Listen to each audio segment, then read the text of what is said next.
이게 저 푸른나무 재단은 좀 어떤 곳인지 좀 얘기를 해주시죠.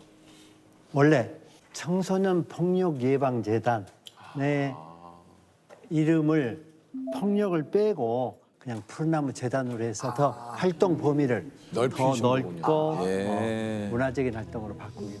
지금 내 얼굴을 합성을 해서 사안 처리 절차 먼저 안내드릴 수 있을 것 같아요.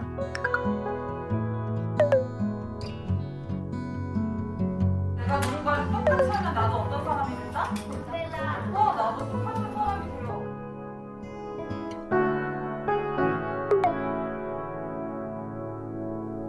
아니 그 재단 활동 이전에는 원래 회사 생활을 하셨다고. 아 예. 원래 회사에서 열심히 일하는 보통 샐러리맨이었습니다. 이 저 보니까 대학 졸업하자마자 취업하셔가지고 삼성그룹 비서실에서 일을 하시고 삼성전자 홍콩 법인장을 하셨어요? 어우. 어우, 이 삼성전자 입사했다가 비서실 가서 여러 가지 또 일을 했고 중국이 우리가 92년도에 국교가 소개됐어요. 그렇죠. 네. 85년도에 홍콩에 둥지를 틀고 중국에 엄청난 물건을 많이 팔았습니다. 우리 경제 발전에 많은 그 기여를 했죠 우리가. 큰 시장의 이런 중책을 맡으신 거는 그만큼 이 사실 회사에서 엄청나게 큰 신망을 좀 받았다는 얘기인 것 같은데 이 홍콩 법인장이 입사 10년 만에 되셨다면 이게 굉장히 빠른 진급 아닙니까? 아니 뭐 그렇게 뭐 유능하고 뭐 훌륭한 사람은 아니 아니지만 그러니까 10년 만에 이렇게 홍콩 법인장이 되시죠. 나름 뭐 열심히 하는 스타일이 제가 밤낮을 가리지 않고 주어진 책임은 끝까지 완수를 하는 그런 스타일이었고. 근데 이렇게 20년 넘게 회사 생활을 하시다가 갑자기 회사를 그만두고 재단을 만들게 된 이유가 있으시다고요? 네, 그런 1995년, 그러니까 27년 전에 제가 사랑하는 아들이 있었는데 네. 아들이 16살 때, 고1 때 네. 학교 폭력으로 자기 삶을 스스로 마감했어요. 아드님께서요? 너무 엄청난 일이 있어서 그 뒤로 모든 직장을 벗고 나와서 이 학교 폭력 예방 활동에 뛰어들게 됐죠. 그런 계기가 있었습니다. 아들의 뭐 죽음을 이렇게 얘기한다는 게 자랑도 아니고 얼마나 그 가슴 아픈 부모로서 힘든 일인데 그리고 뭐 교통사고나 병으로 잃은 게 아니라 스스로 아파트에서 투신을 해서 또 죽은 게 아니라 5층에서 뛰어내려서 어떻게 살았어요. 자동차가 떨어져서 다시 걸어가지고 아파트 앞쪽으로 다시 걸어 올라와서 다시 몸을 투신해서 그 스스로 16살 그 아이가 죽었을 때 그 부모의 심정은 이루 형언할 수가 없는 거예요. 저는 평생 그 아들을 가슴에 이렇게 대못을 박듯이 묻고 살게 된 계기가 됐죠, 그게.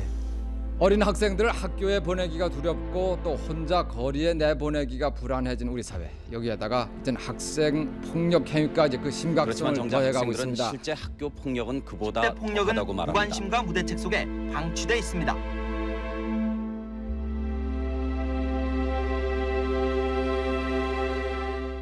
베이징에 일이 있어가지고 출장을 갔는데 어쩐지 잠이 안 오고 밤에 새벽에 어찌 감이 상해서 아내한테 전화를 했는데 아내 목소리가 안 나와요. 한참을 침묵 속에 있다가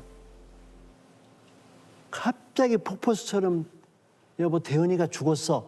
그러면서 막 엄청 오는데 저는 그때 이 호텔이 폭파돼 버린 것 같아요. 땅이 꺼지는 것 같고 하늘이 무너지는 그런 침통한 슬픔에 모든 일정을 중단하고 급거 오후에 그 영안실로 돌아와서 그때도 왜 우리 대은이가 그렇게 죽었는가 그렇게 몸을 2번이나 자기 몸을 던져서 어린 나이에 그 삶을 마감했는가 하는 것을 영문을 모르고 있었어요.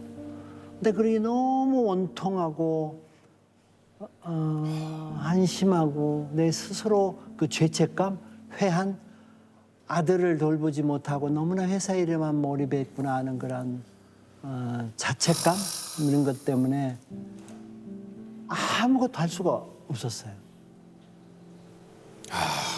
이 참 이 뭐 감히 저희가 상상할 수도 없을 것 같습니다. 그 심정을. 예. 지나고 보니까 그런 것 같아요. 지나고 보니까 그 출장 기내도 그날 6월 6일이었어. 95년도 6월 6일 현충일 날 또 출장 가요. 뭘 놓고 왔어요. 그래서 그 5층에 불러서 대현아 아빠 뭐 좀 갖다 줄래? 그런데 대현이가 그걸 갖고 왔는데 얼굴이 굉장히 어두웠어요. 야 힘내.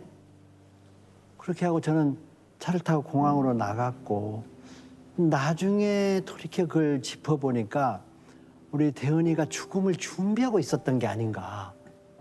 그래서 그날 그 밤에도 6월 8일 날 대은이가 투신을 했는데 6월 8일 날 낮에는 자기 엄마가 슈퍼를 보는데 슈퍼를 찾아와서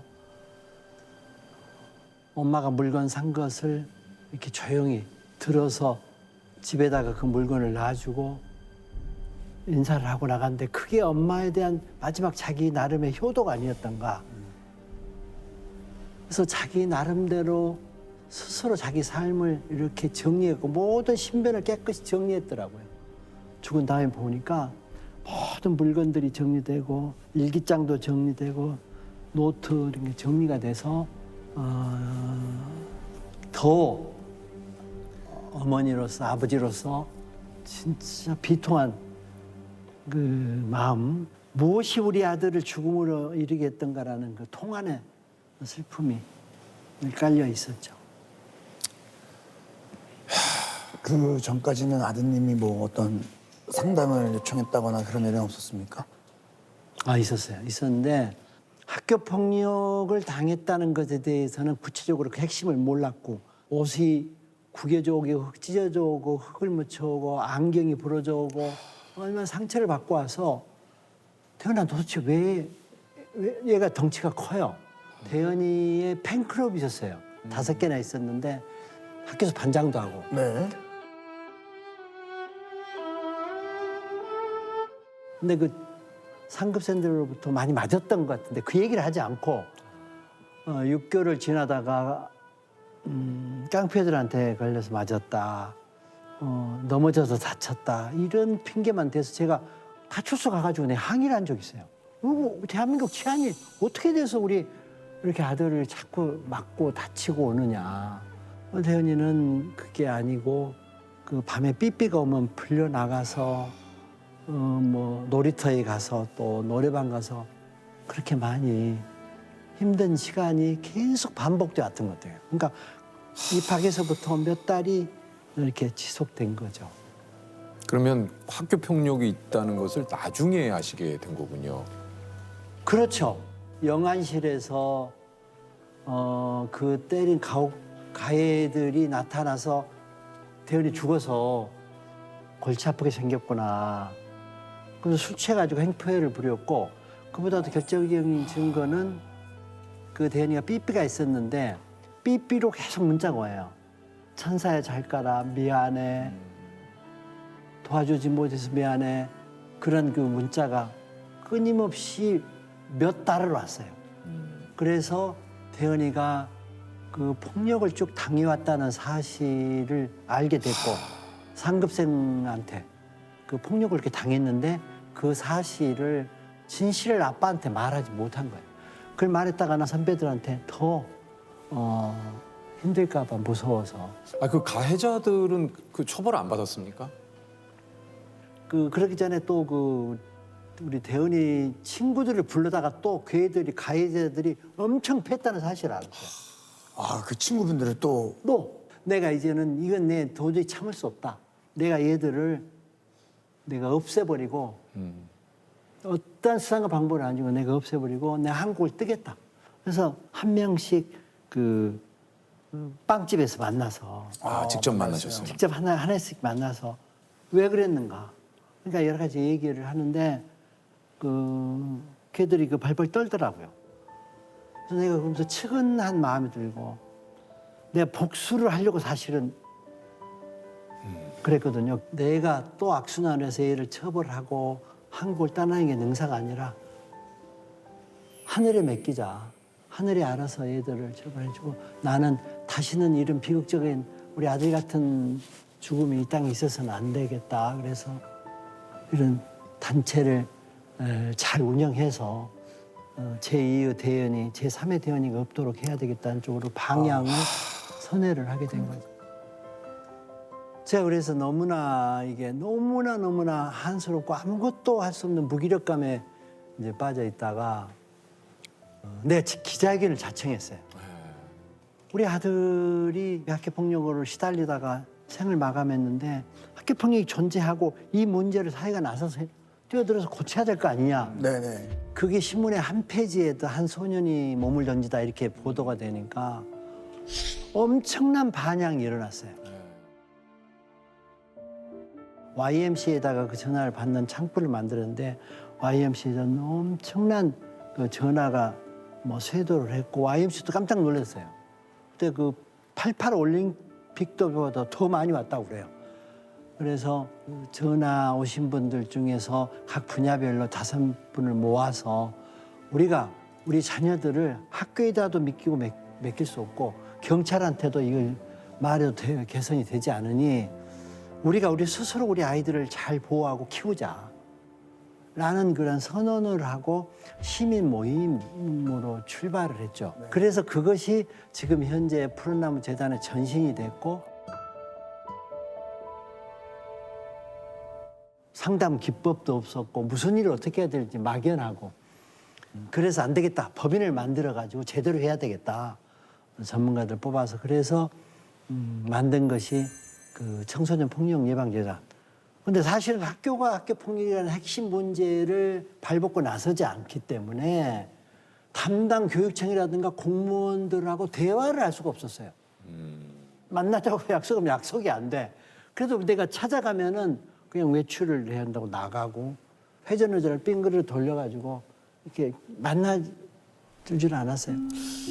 그런 것들이 너무 마음 아팠고 내가 속으로 당신들 벌 받는다. 당신들이 자식을 키우는 부모라고 그러면은 그래서는 안 된다.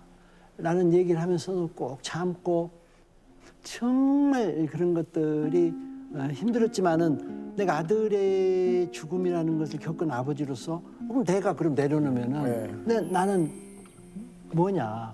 그런 어떤 의무감, 그런 책임감 아무리 힘들다고 외면을 못 하겠더라고. 특별법을 제정하자는 게 들끓었어요, 여론이. 그래서 우리가 서명을 받기 시작했어요. 그래서 서울역 앞, 시청 앞, 서울대학교 거리 47만 명을 받아가지고 국회에 법을 제정해달라는 청원을 하니까 10개월 후에 드디어 법이 제정됐어요. 관련 법률이 제정이 됐군요. 예, 그 법이 지금 작동되고 있는 학교 폭력 예방 및 대책에 관한 법률이에요. 그게 2004년에 제정됐어요. 야, 이것을 그 오랜 동안 그 노력을 하셔서 2004년에 네. 이 법률이 드디어 이제 제정이 됐군요. 그렇습니다. 그러니까 이게 재단 운영도 이제 저 사비를 들여서 뭐 이제 주변에 또 도움을 받아서 이렇게 또 운영을 하셨고 어떤 교육 당국의 무관심, 그러니까 이런 것들을 또 환기시키고 네. 여론을 조성하고.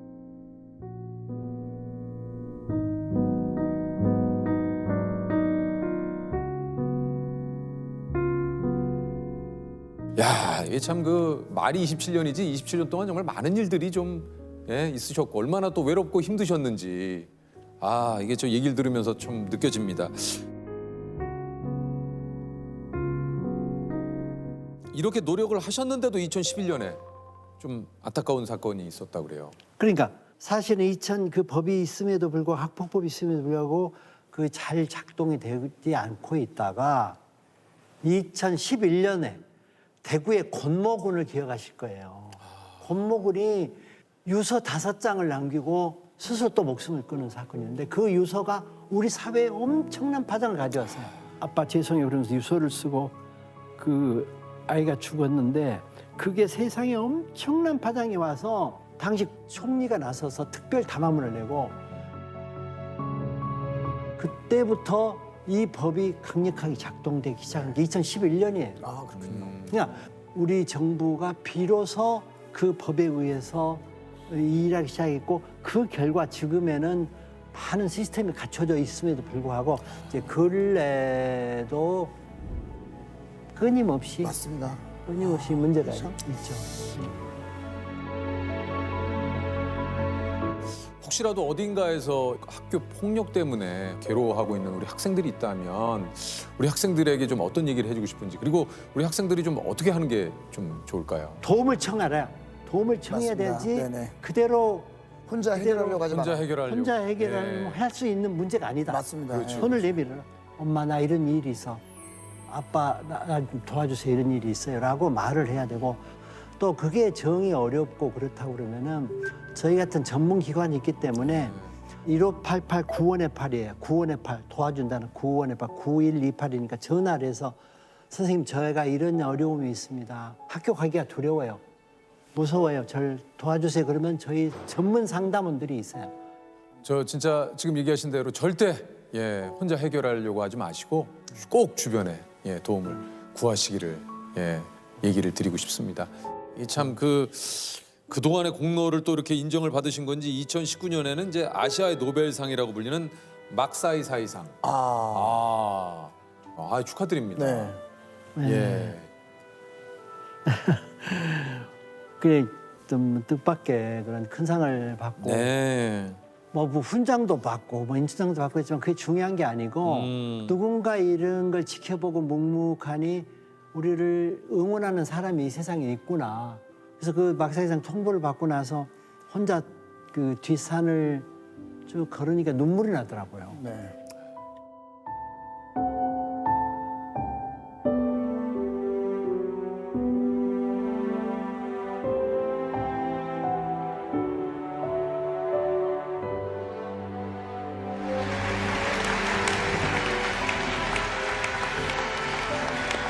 My son is smiling at me from heaven. 지금 제가 알기로는 이제 이사장님 재산도 재단을 유증한 걸로 알고 있거든요. 맞나요? 우리 직원들이 이사를 많이 다녔지. 한 8번쯤 다녔나? 전세로 이렇게 다니고 안 되겠다 이래가지고 이제 건물을 우리 내가 있는 건물로 들어와서 일을 했는데 그 건물을 아예 내놓고 얘들이 안정적으로 이사 안 다니고 일하는 게 좋겠다. 이렇게 마음을 결심을 하고 내놨는데 문제는 이제 좀 우리 아내하고 좀 딸한테 엄청 미안하지. 보통 미안하로 될 일이 아니라 말이 안 되지. 상속 포기 각성 딱 내놨으니까 우리 딸이 그래요. 딸이 아빠가 하신 거고 아빠를 사랑하고 존경해요. 이런 것은 아빠가 알아서 하세요. 괜찮아요. 저는 제가 살 수 있어요. 저도 힘들 때 보면 난 아들 사진을 지갑에 가지고 다니면서 이렇게 보면서 야 힘내자. 나중에 널 만날 때 네가 날 보고 아빠 수고했어요라고 용서해다오 이렇게 하면서 힘들지만은 이렇게 끌고 나가는 한 원동력이 되는 것 같고. 혹시 지금 얘기하신 대로 아드님을 혹시 만나게 된다면 꼭 좀 하고 싶은 얘기 있으십니까? 그래 아빠가 회사 일이라든가 나만 알고 잘못됐은 것을 사과하고 미안하다. 그렇지만은 너 간 다음에 많은 아이들을 구했고 그랬으니 네가 조금 이제 날 보고 웃어줬으면 좋겠다.